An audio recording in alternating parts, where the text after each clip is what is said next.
money, Jordan Belfort. Stacking penny stocks while I'm flipping these birds. Sipping on Ciroc, trip 'em up with the words. I done popped the Molly and I think it's be my third. Jordan Belfort. What is going on, Degen Nation? Kenny Kim here, bringing you another Fantasy Golf Degenerates podcast this week for the ZOZO Championship. Per usual, I'm here with everybody's favorite Canadian, Tyler Tamboline. Tyler, what is up, my friend?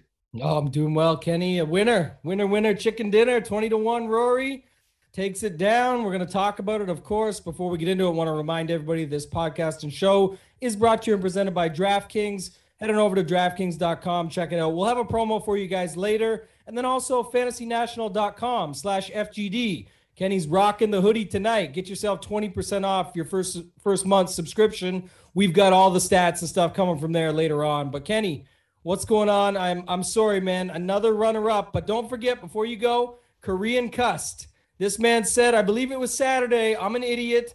I played Rory and not Spieth. Spieth is going to win like Spieth is going to win, but that's not what's going to happen. And then Rory comes back to ship it. So thank you for that. I appreciate it. Yeah, it was funny. I mean, I played a bunch of Rory last week in DraftKings. Of course, I didn't bet him.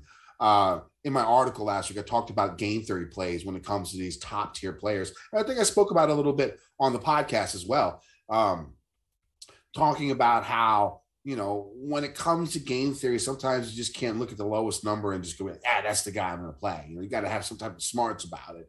And, you know, we talked about how Rory was maybe going to be around 12%, 11% is what I guessed. And Spieth was going to be around 8%. That was actually pretty close to what it was.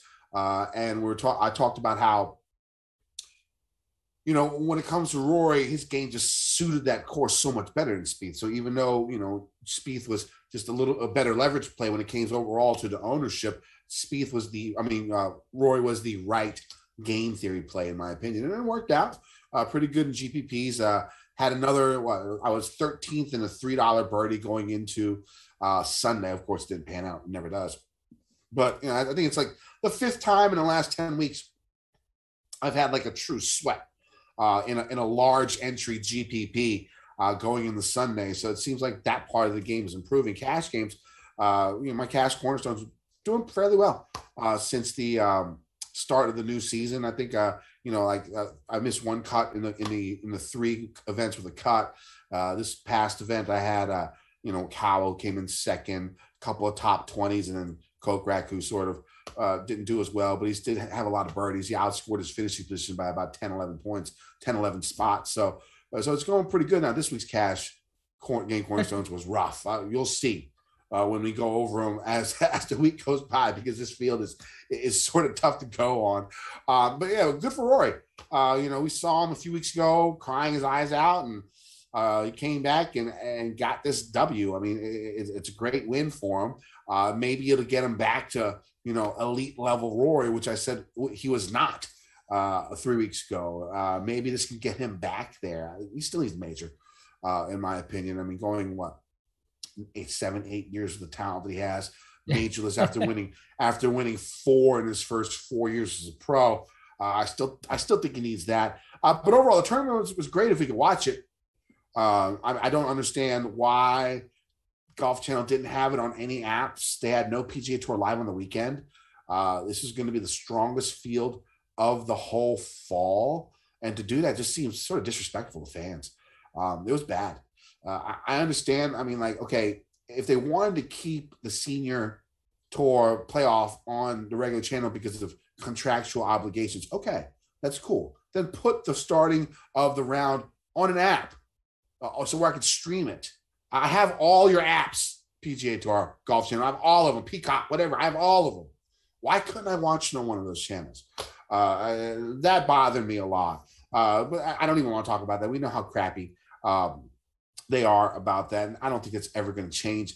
Now, if you look, I mean, the other big story of the week is, of course, Ricky Fowler. Man, he played well.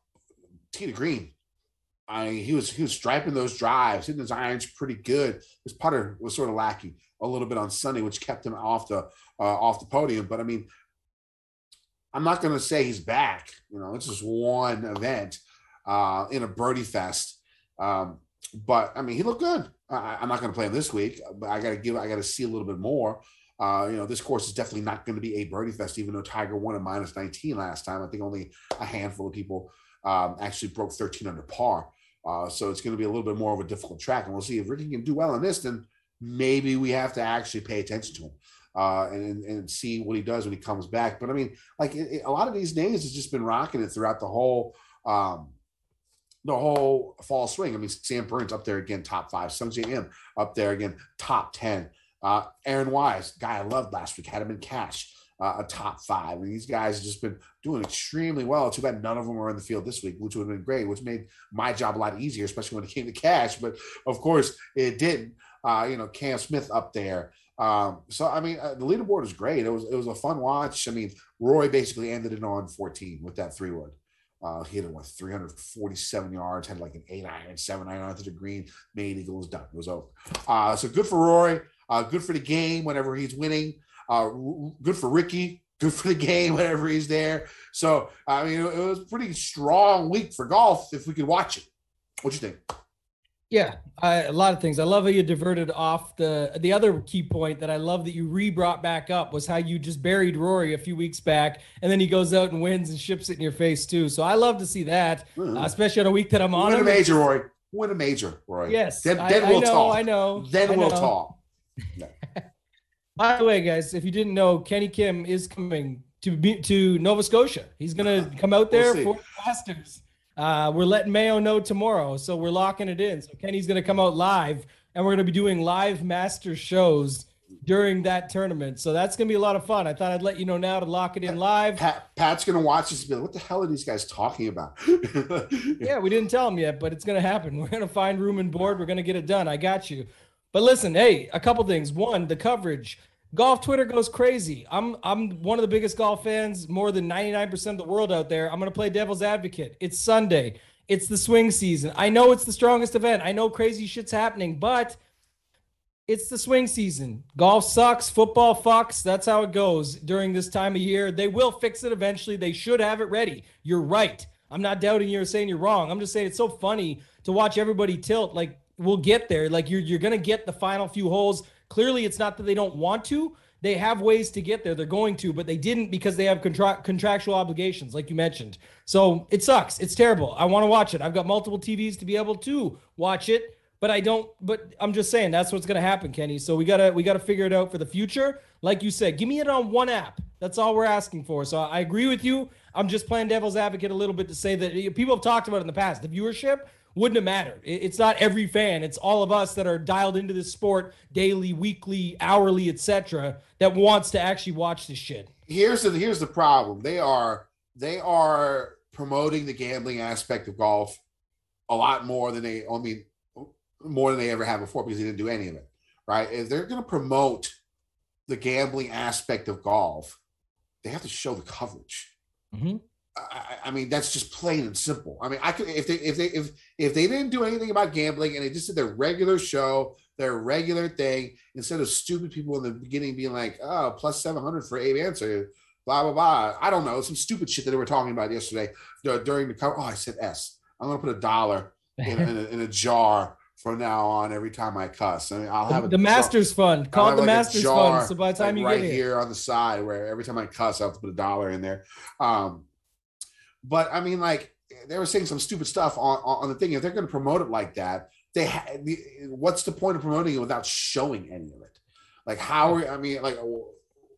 it's just because to me, like I said, I agree with you 100%. But the reason I'm playing devil's advocate is just to show that we are still early. This isn't NFTs. This isn't Bitcoin. I'm not talking. We're still early, crew or bros. Whatever you want to call it. I'm just saying that's how early we are. Betting is still early. That's why commentators still don't even know what they're talking about. In some cases, talking about odds and the way these things happen on the course and things like that. Trying to talk about what the odds are going to be and how they talk about odds. All these factors. We're still early. They are going to fix it. It's going to be a matter of time, but how do you know? Because this is the way the coverage has been forever.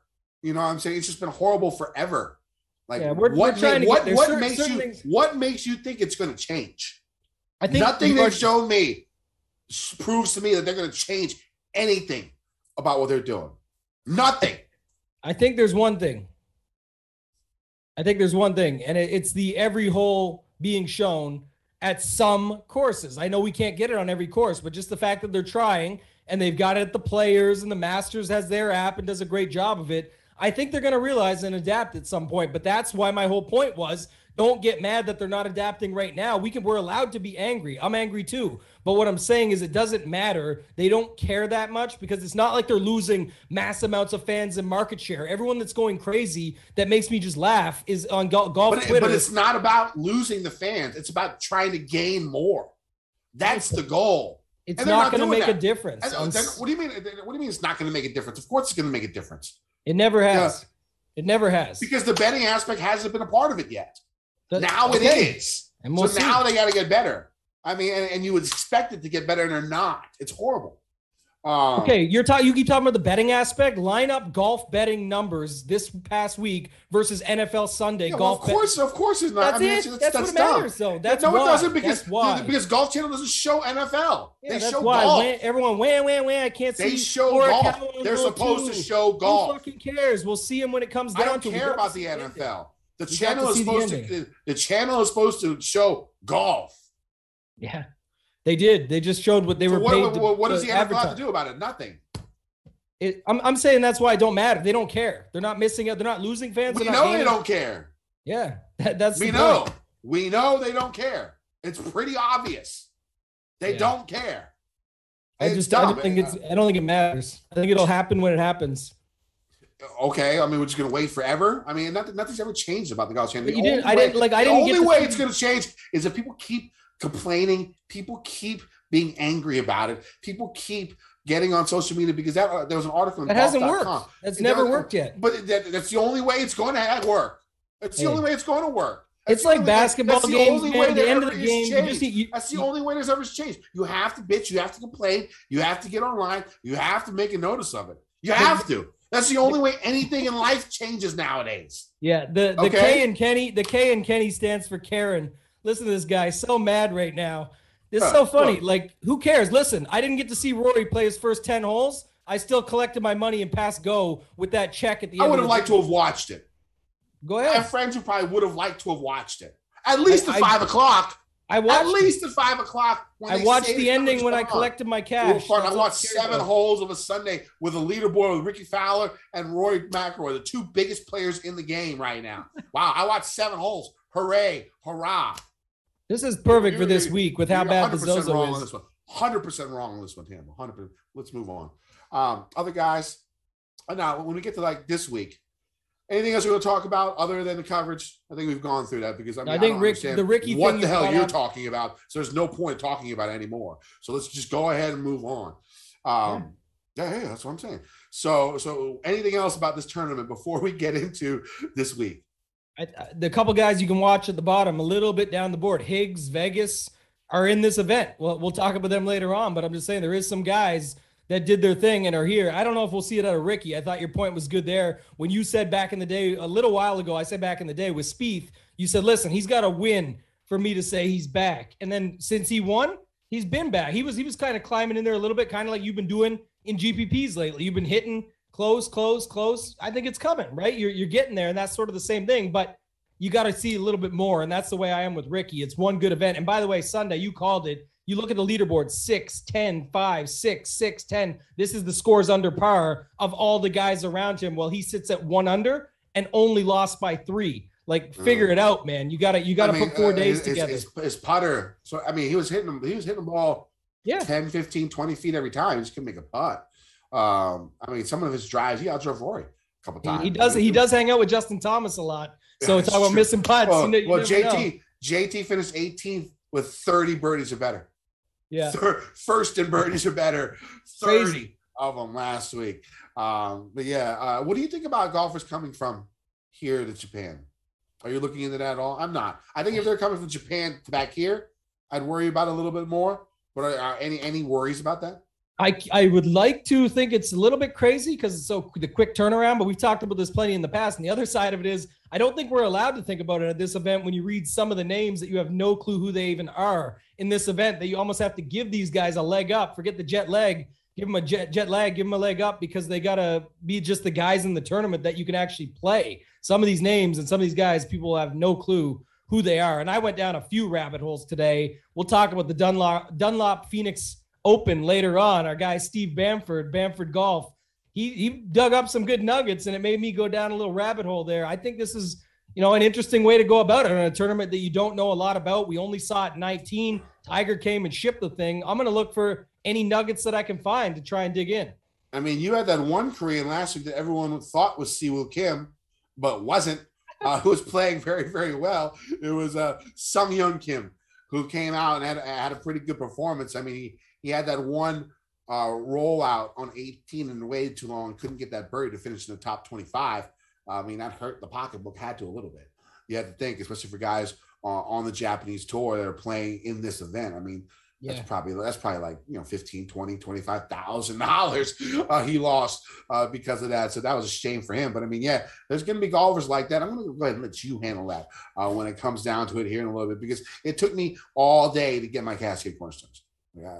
And when you guys hear them, I told Kenny already, I said they're GPP cornerstones, because there's no way these are cash game plays besides the top two. The rest are just take a chance and go, but it's a no cut. Similar strategy as always. We won't probably go through too much of it later on, but you know what it is. You can play stars and scrubs. Everybody gets the same opportunity, plays the same course, gets 4 full rounds. They're in Japan. I can't imagine, unless it's an actual real injury, that anyone decides to pull out in round 4 a la Harris English last week. But I think there's, like you said, it's a way to go about it. I remember last year before, when you wouldn't even do cash game cornerstones for these events. And now I know why, because you run into a field like this and you're like, who do I even play at the bottom? But I think you've got some merit there. I think you've got some ideas around why you're playing them, and you'll discuss that when we get there. So I'm excited about it.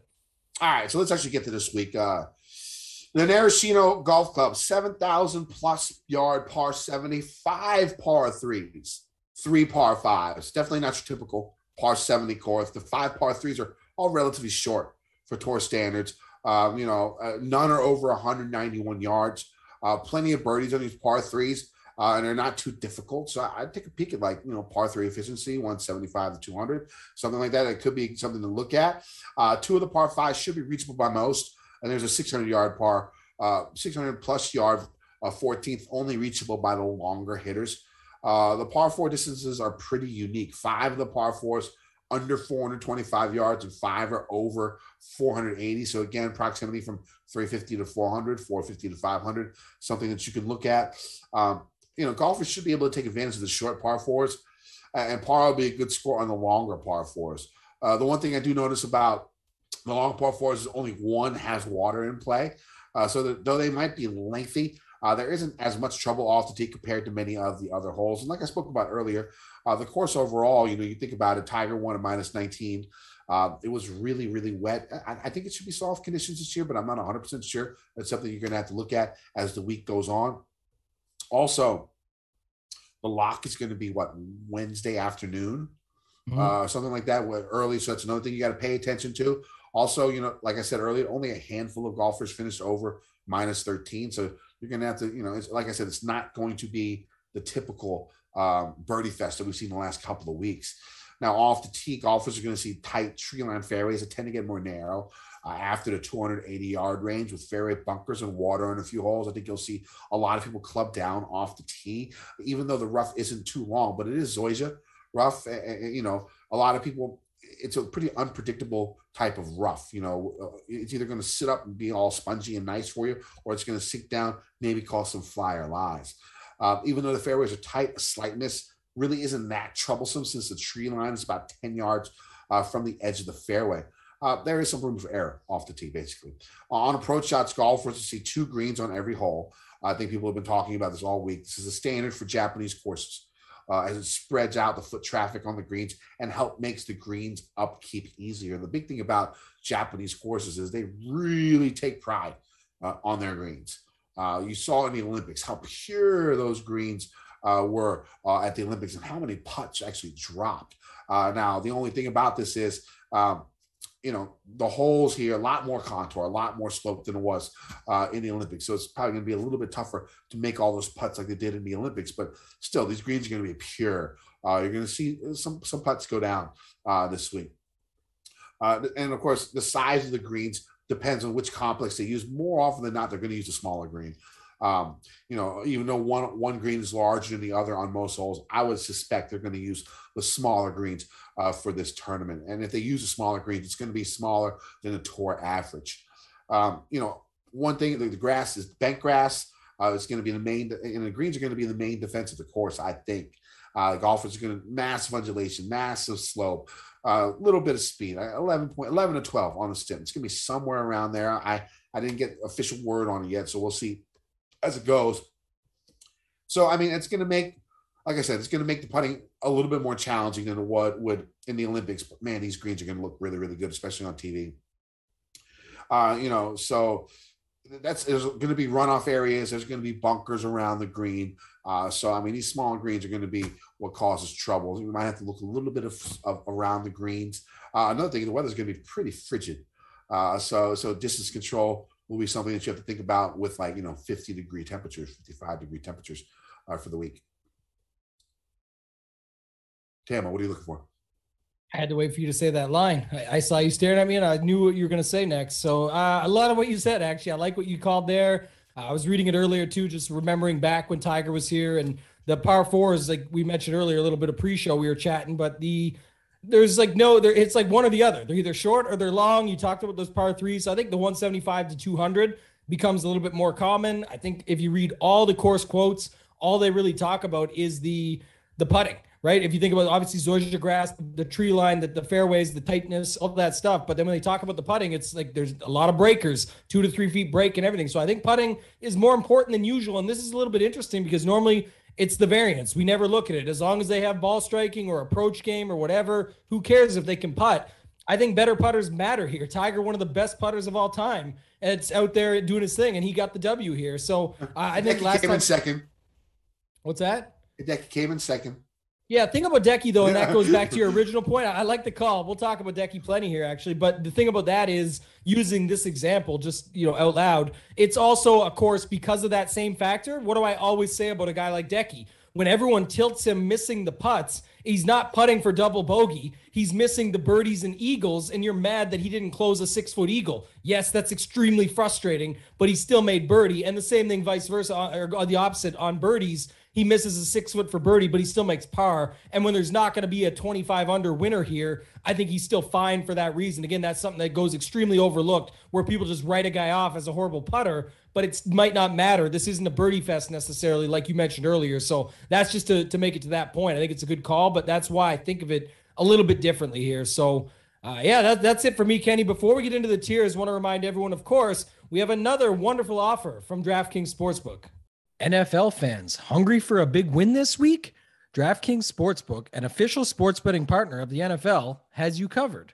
New customers can bet just $5 on any NFL team to win their game. And if they do, you win $200 in free bets. Winner, winner, chicken dinner. It's that simple. If Sportsbook isn't available in your state yet, DraftKings won't leave you empty-handed. Everyone can play for huge cash prizes all season long with DraftKings Daily Fantasy Sports Contests. DraftKings is giving all new customers a free shot at millions of dollars in total prizes with their first deposit. Download the DraftKings Sportsbook app now. Use promo code FGD.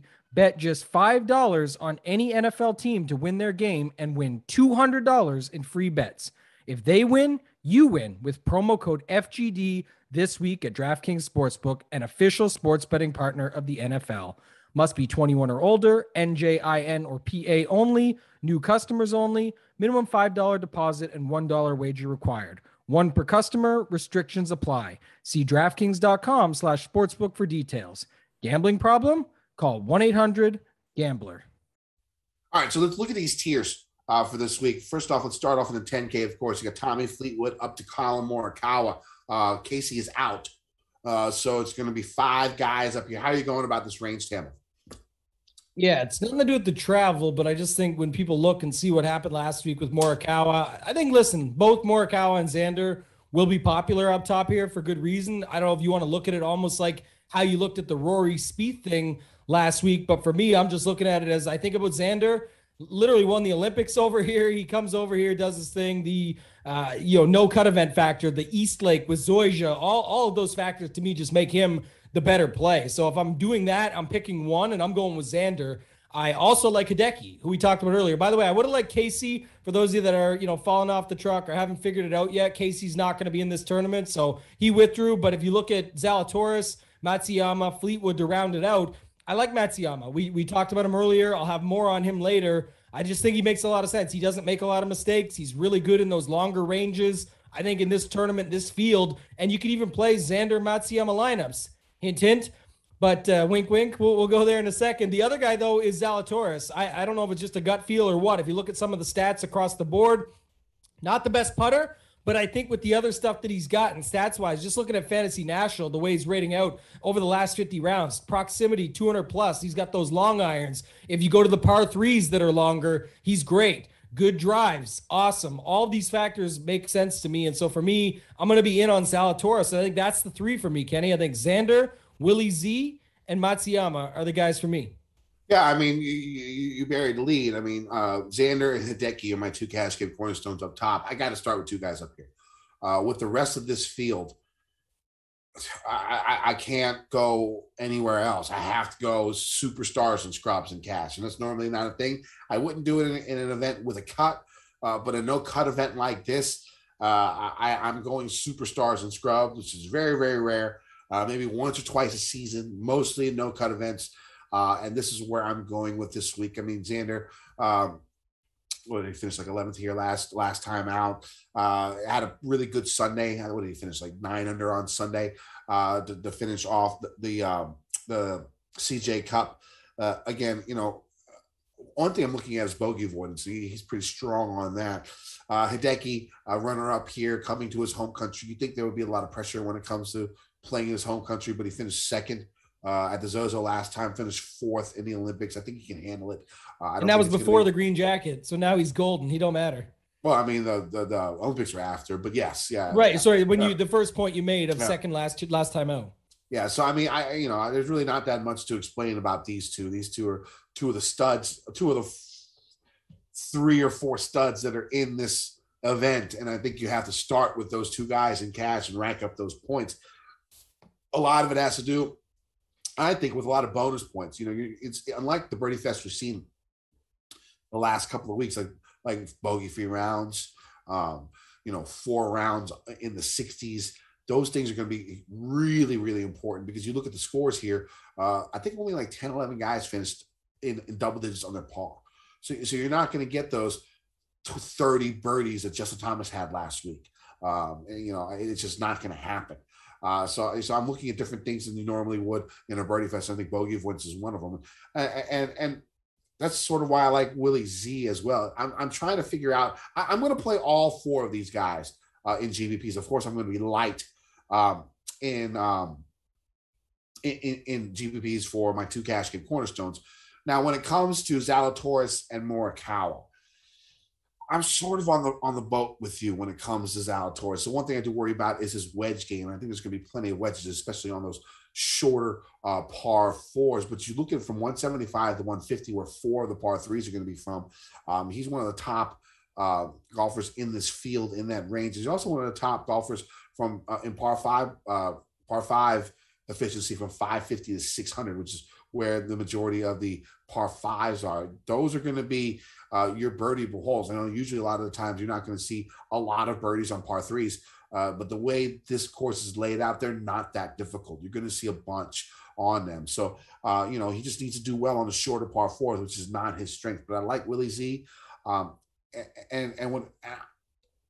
If the ownership is going to be tremendously more on Morikawa, I think I'll just go ahead and go with Willie instead of Kawa. And it seems sort of stupid saying that right now out loud because of how good Kawa is, you know what I'm saying? But you got to make a stand here somewhere. And so we'll see how it goes as the week goes on. But at this moment in time, I'm going to play more Willie Z than Kawa. And going down to the next little range, I like Neiman too. So those are the studs that I'm going to start all my lineups with. Those 4 guys in the 10K and Neiman. But like I said, two are cash. Willie's probably my favorite. I think Neiman's actually my favorite out of all of these guys because, again, he's going to be on bent. It's just sort of a feeling. with Neiman. He wasn't that great last week, but again, another guy just like Willie Z, who's really good from 175 to 200 on par threes and 550 to 600. I think you have to look at that because that's where a lot of the scoring is going to come from. So you have to pay attention to that. And I just have a feeling maybe he can get his putter in line and do a little bit better. And I like Neiman a lot. I think because of that, I can't really play too many other people 9K and above. The one guy I am looking at is Maverick McNeely. It's a Pat Mayo a special when Mav plays on smaller greens. It seems like it's sort of his thing.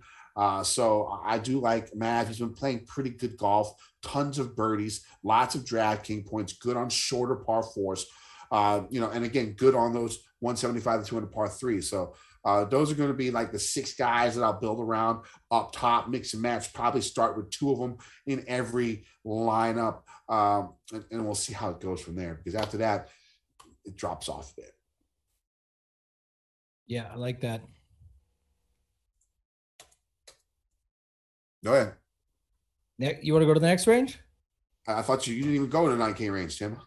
Oh, okay. That's what I was going to say. I thought you were talking still about your boy Willie Z. That's why. So next range is easy for me. 9K range, I like a few guys, actually, and that's why I'm only really playing 3. I know you've got 4 up top, but for me, you already talked about Fowler earlier, not as high on him. The guys that line up are the 2 that are right around him. So I like Neiman.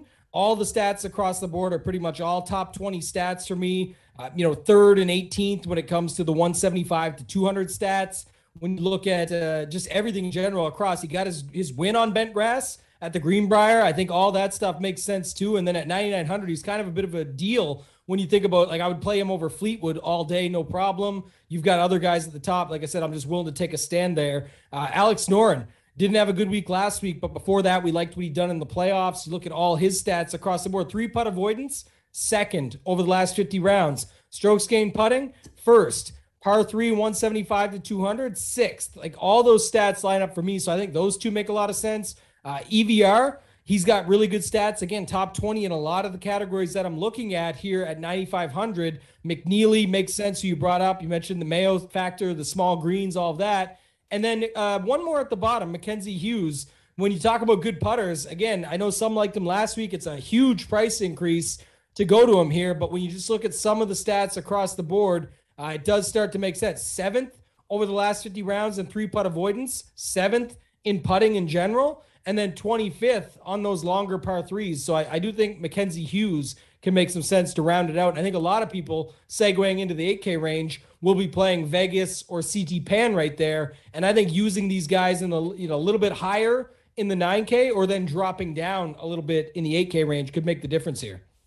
Yeah, I like CT Pan a little bit. I mean, his iron game has been really, really strong here recently. You're going to have to depend on that iron game here a bunch when it comes down to this event. So I do like CT Pan. I think Benton is actually his best putting surface as well. He's gained about 7.7 strokes with his irons in the last couple of events. And in Sanderson, he gained strokes in every single major strokes gained category. So I almost like him better than Vegas. Vegas is sort of like more in extreme scoring conditions, and this doesn't seem like it's going to be that type of an event.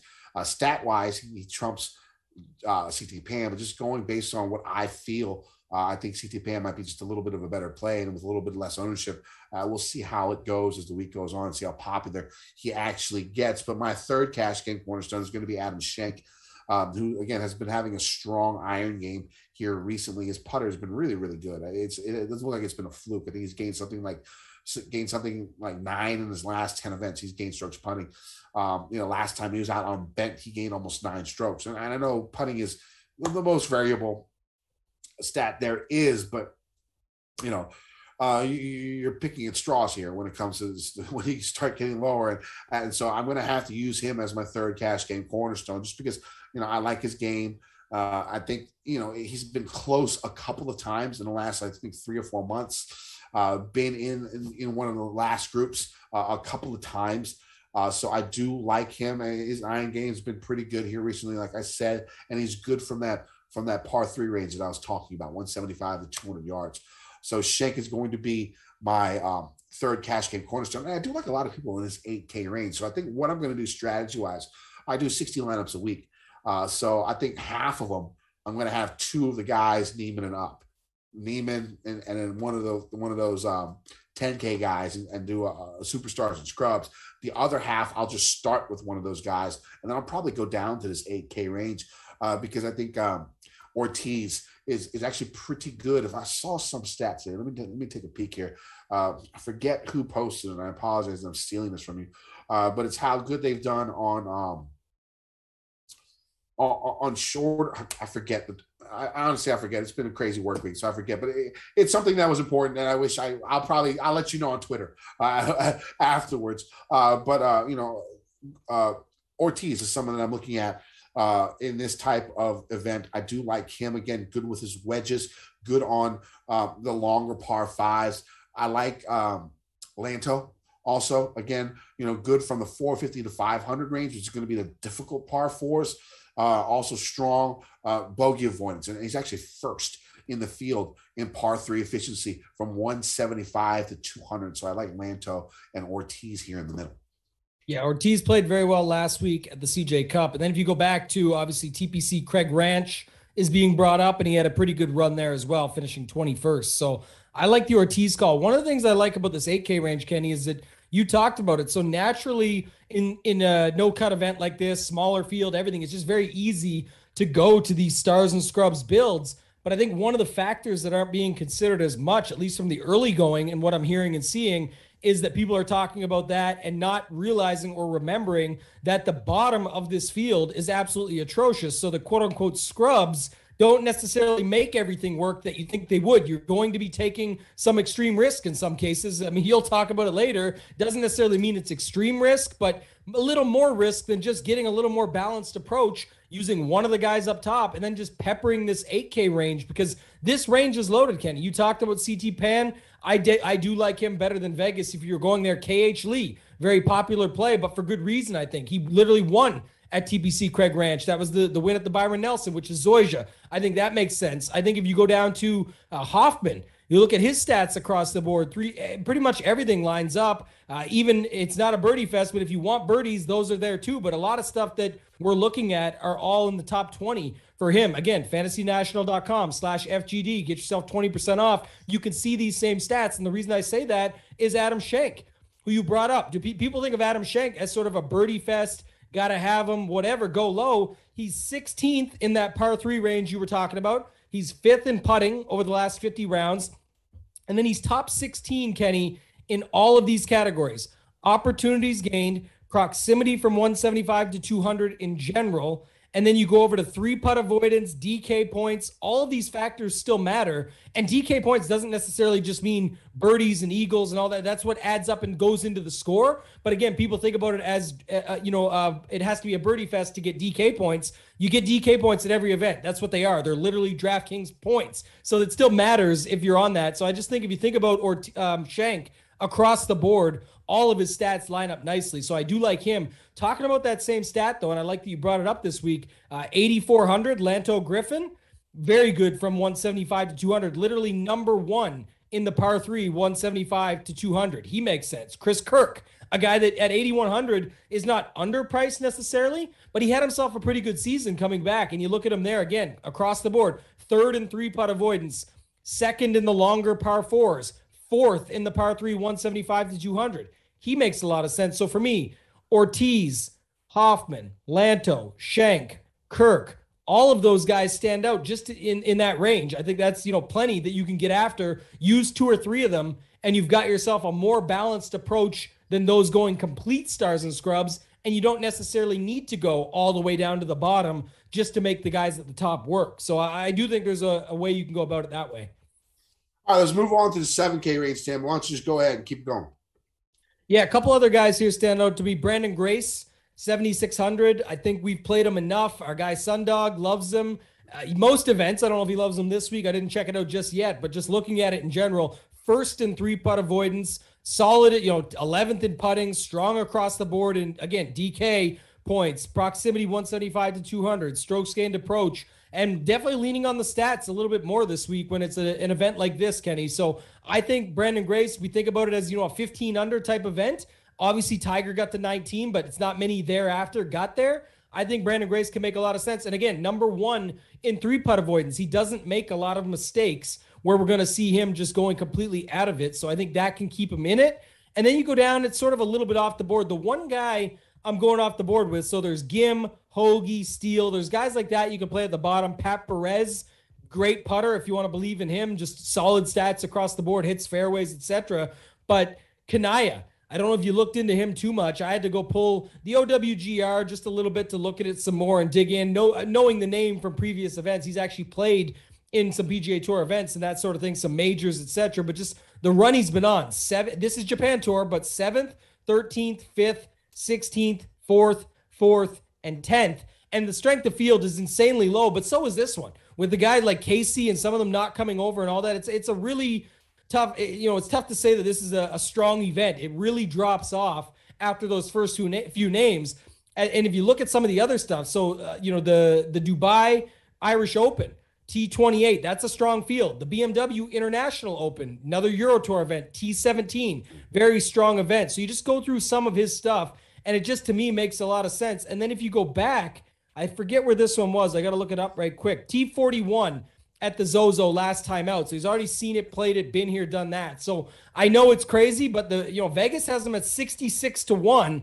And I don't necessarily hate it when you think about the run that he's been on, the field strength in general, the fact that it is a shorter event. I think he makes a lot of sense here, actually. And the other thing about it, 67, 68s is what he's putting up in these PGA Tour events. So I think when he's played them, he's still had some great rounds.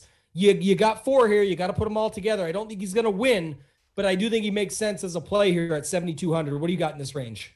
Okay, first off, I do remember what I was talking about earlier. It was a Justin Ray tweet talking about Ortiz. These are the top scoring averages in the field on short courses under 7,100 yards, 20-round minimum. First is Hideki. Second is Brendan Todd. Third is Joaquin the Dream Neiman. Fourth, Ryan Palmer. Fifth, Ortiz. Sixth, Griot. Seventh, Morikawa. Eighth, Lanto. Ninth, Maverick. 10th was Paul Casey, but he's not. So that's a top 10 scoring averages for golfers in this field on courses under 7,100 yards. So that's something you can look at. Go to at Justin Ray Golf and check it out. But that was a stat that I was talking about earlier when it came to Ortiz, and I forgot what it was. Other guys, so in the 7K range, I like Brandon Grace. Stat-wise, he just fits every bill I'm looking for this week. So if you're looking for the stat monster of the week in the 7K range, that's going to be Brandon Grace. Tons of birdies, good with the short wedges, good on short par 4s, good on long par 4s, bogey avoidance, top 10. Around the green game is strong. So I like Brandon Grace. Just a couple of other guys. Hollywood Hoagie. Iron game has been very, very good here recently. Pretty solid finish last week. I think he finished 7 under 65 on Sunday. Something to go out in a cheap play down here. I definitely do not mind him. Harry Higgs, another guy who performed well on Sunday. We like those golfers that do well on Sundays and come in and on the next week. Of course, normally don't have to travel 2,000 miles, but it is what it is this week. Robert Streb, again, another guy who was near a top of the leaderboard, a bunch, sort of a streaky type of golfer. This is the type of course I think he probably better suited for him than it was last week, when you think about it. So I like Streber down this range.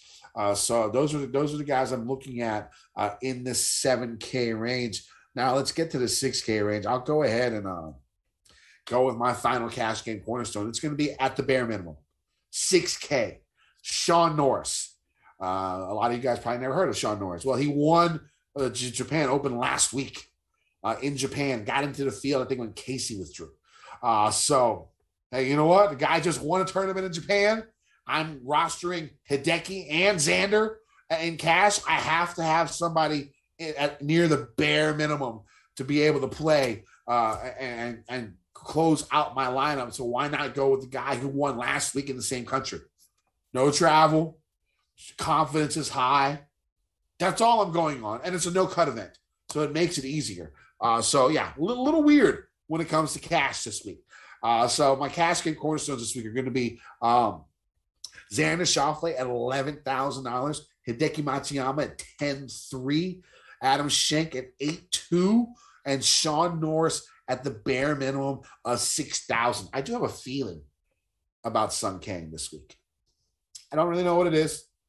I have a feeling. I know Sundog was on him. I didn't read his article, but I just glanced through his pick. So if you want to know why Sundog thinks, Martin thinks it's going to be a good pick, go ahead and read it on Sundog Monkey, at Sundog Monkey. I just got a feeling about Sung Kang. He just pops randomly. He's like the new James Hahn.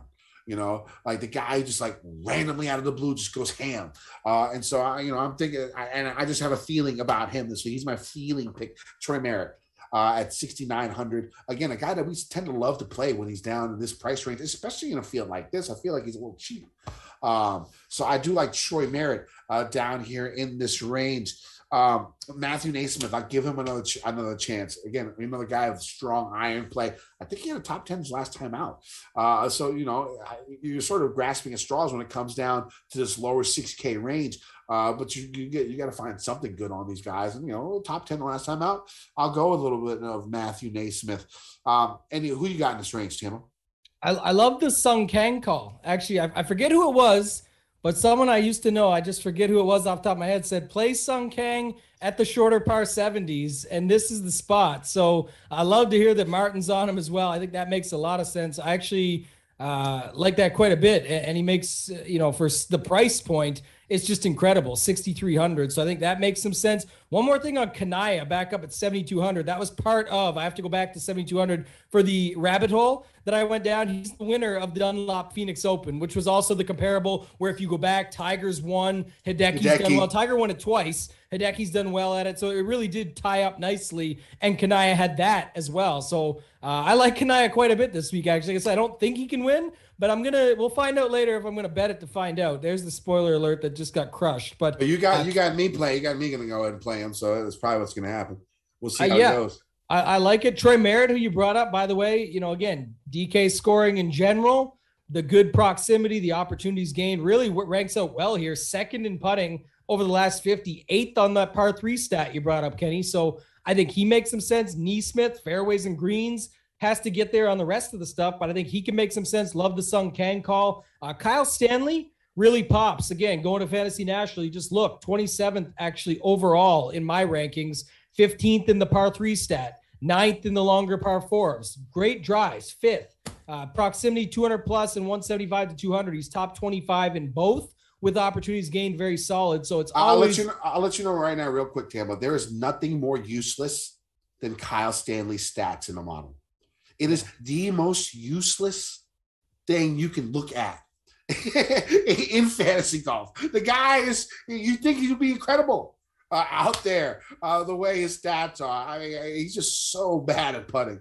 I can't get away from that. If like one time ever he can gain positive strokes, maybe he could do it. But on a course where these type of greens you're going to have, no. This is the good news, Kenny. If you don't want to play Kyle Stanley, and I can understand why, the first part is I would say the reason you could play, you're right, 100% of those stats, because you do have to keep going. If you're going to look at stats with Kyle Stanley, you have to look at the putting stats where he's almost DFL in those. So you're right, and that's tough on this course. But the good news is if you don't want to play him, I did some digging, and I like this guy quite a bit, actually. Kinoshita. Kinoshita is the world number 72. You can go back. The Dunlop Phoenix Open. T5 this year, T8 the year before. Sorry, the 2020 was the T5. Didn't play it 2021. T8 in 2019. You go look at some of the other stats. He played the WGC FedEx and came 43rd and had all 4 under 70 round bonus. So you want to go down to this range and play a guy. He's the world number 72. And then you look at his form. T3, T9, T8, T3, T5. Again, it's insane, but just look at it. 2 wins in 2021 over in the Japan Tour. It's all Japan Tour, but man, even at the Open, he played it, came T59, made the cut at the Open. So it just goes to show that, like, these guys can play some golf. People are going to write them off and think, oh, we're canceling them out because of this. Again, same thing I mentioned in the 8K range. One strategy is just to not play stars and scrubs and play the guys you know and feel good about and stack up in there, regardless that it's not a no-cut birdie fest. That's what I'm trying to say with that reasoning, where you can just play the guys you like and not have to go down here and make some of these calls. But on the same token, if you want to play some of these guys down here, they can play good golf for you, and you don't have to just go all the way up to the top. You can pick one and then balance out your roster from there. And this is a guy I'll definitely be on this week. I've seen some other sharper guys on Twitter that are on him for that very reason. And the fact he's done it in some real fields, making the cut at the Open ain't easy. I don't care who you are, where it is, whatever. It's tough. And then in a WGC to shoot all 4 rounds under 70, that ain't easy either. So I kind of like that at this price point down low. Well, if you're looking for sleepers that did well at the Open Championship, you sort of got like a Chan Kim. Namesake right there, finished 11th at the Open Championship in 2017, top 25 at the PGA Championship last year. Could be someone to look at. I also like Long and Malnati. I'm going to have to play a bunch of these 6K guys just because I'm going superstars and scrubs. So I'm just going to name it off. So Long has been playing pretty good golf. Lots of birdies, tons of birdies here recently. Second in the field in the last 12 rounds in birdie or better percentage. Adam Long. And then Malnati has been actually playing a little bit better. I mean, he had that great fall last year, coming back again this year, and he's looking pretty good. His iron game has been exceptionally strong. The one problem with Malnati is his putter. And usually he's been one of the better putters on tour throughout his career. And so recently, if that iron game keeps where it is and he can get that putter back to normal, he could be someone to look at, to keep an eye on this week as well. And one guy I forgot in the 7K range, I'm going back, Norlander is going to be another guy that I like to play in that mid 7K range. I think I only named like 2 or 3 guys. So that's another guy for you in the 7K range. All right, let's go to bets. One last thing, just your Sean Norris call. I did look into it a little further. He also finished 28th at the American ZOZO with COVID and everything going on. He finished 28th in the tournament that Cantlay won there. So that's kind of interesting. Obviously played in the first ZOZO, but 51st isn't that great considering the field size, but just looking at the 28th at the last one. And then Chan Kim, Kenny, I got to love that call because in 2021, he played 4 PGA Tour events. They were the Open, the US Open, the PGA Championship, and the WGC Mexico. At the Open, 53rd, at the PGA Championship, 23rd, and at the WGC, 35th. So I think Chan Kim is a pretty nice call down there as well. And he obviously plays great golf over on the Japan Tour as well. So I think he makes a lot of sense on top of the other guys we mentioned. All right, so let's get the bets. So my card is like the worst card I've ever put up in my entire life. So that's how it's going to go this week. I'm going to start off with Decky. 14-1. I missed the 16-1 number by like 30 seconds. Like I pressed send and then it was like, nope, odds have changed. I was like, I hate you. But I'm going to take Decky at 14-1. I'm going to go ahead and take Harry Higgs at 65-1, CT Pan at 45-1, Robert Streb at 100-1, and Sung Kang at 150-1. Yeah, I might have to bet that Sung Kang one. I got a spot open here. I hammered Decky at 15. I love that. I got the KH Lee at 50. I got the Ortiz at 55. I got the Kanaya at 66. And then Kinoshita at 140. And you called out Sean Norris winning the Japan Open Golf last weekend championship. You look down, Kenny. It's Kinoshita's T3, Kanaya's T7. Chan Kim, T15, like all of those guys make sense. So I think all these guys are in play here. It's just a good spot. So, and then, we talked about just a couple weeks ago, what was it? The Shriners leading into the CJ Cup. And I know PGA Tour versus Japan Tour, we could talk about it all day, but that's why we're here. Not many other people are putting out shows digging in this deep for you, if you think about it. And you go back to it, everyone, once they get a round under their belt in Vegas and then come across and play the following week, well, the Japan Open Golf, these guys got a round under their belts, played some pretty damn good golf, literally shipped it for Sean Norris, and now they come out and play another event in Japan. I mean, it's just second nature to them, so it's a 78-man field. It's extremely weak after you drop off those first 5 guys or so. So I don't know what you want to think about that, but for me, I like this little event here. I think it's a tasty little event. We can play some of these guys and get our feet wet and still have a chance. We both had some GPP sweats last week. We had a winner here on the pod. There's the bets for you. That's all I got, Kenny. All right, that sounds good. You can find me on Twitter at Kendo VT. You can find an article on gupscorner.com. It's going to be out here in a little bit. I forgot to send it, but it's done. So I'll send it out there, and then I'll update it on Wednesday with my favorite GPP play in each price range, any additions to the course, any additions to my cash game cornerstones, and my final betting card, which I don't think I want to add any more bets. I'm sure you're going to try and chill on that because I'm sure one of these guys will finish second, and I'll be pissed again next week. Yeah, I got to find the Sung Kang bet because I definitely got to get on that one. I'm adding that for sure. So it'll be a double win if we get the Sung Kang one. That'll be my six pack to round it out. But you can find me on Twitter at Totag and Tambo. Hit me up there if you have any questions. I'll tweet on anything if I find anything else out. Other than that, runpuresports.com. Use promo code DGEN50. Get yourself 50% off your first month payment, and you can check us out there for everything. It's every sport, one price. I'm doing all my NFL stuff over there. It's been a pretty good run so far. We're doing PGA stuff. I got the Wednesday night show where I'll finalize all of this stuff and let you know exactly where I'm at with player pools, exposures, everything as far as my week is concerned in PGA. All right, that sounds good. I mean, it's an event. We'll see how it goes. Not the best field, but we're Degens. So let's win some motherfucking money. Degen Nation. Getting dirty money, Jordan